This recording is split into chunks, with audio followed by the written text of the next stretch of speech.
How does king, man plus woman plus queen work in word embeddings?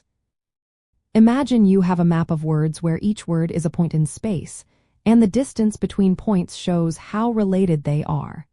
That's what word embeddings do. They turn words into vectors, which are just lists of numbers in a high-dimensional space. These vectors help computers understand language by capturing relationships between words. Now, the interesting part is how these relationships can be expressed with simple math. When you take the vector for king and subtract the vector for man, you're capturing the idea of a male royal figure. If you then add the vector for woman, you're shifting that idea toward a female royal figure. The result is a new point in space that's close to the vector for queen.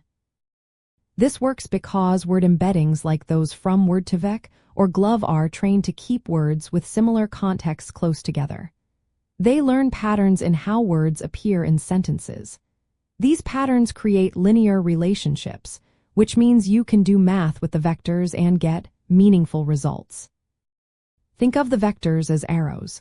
The arrow from man to king points to the concept of male royalty. The arrow from woman to queen points to female royalty.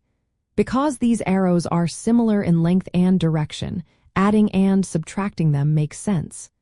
When you do king minus man plus woman, the result points near queen in the space. This idea is called an analogy. It's like saying, if I go from man to king, then going from woman to what? The answer, based on the math, is queen. The vectors form a shape called a parallelogram, with the points for king, man, queen, and woman. The difference between king and man is similar to the difference between queen and woman. The reason this works is because these embeddings approximate how often words appear together in text. They capture statistical properties of language, like how often certain words co-occur.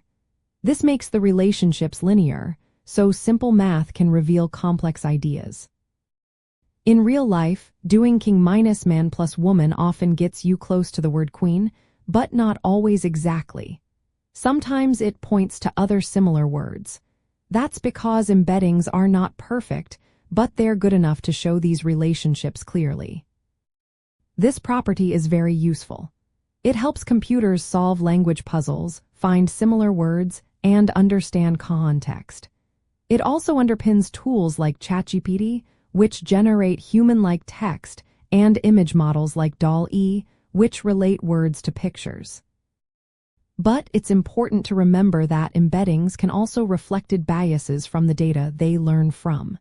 If the training data has stereotypes, the vectors might too. Responsible AI work involves being aware of this and working to reduce harmful biases. So, the simple math of subtracting and adding vectors in word embeddings captures a lot about how words relate to each other. It's a key idea behind many natural language processing tools and helps computers understand language in a way that's surprisingly intuitive.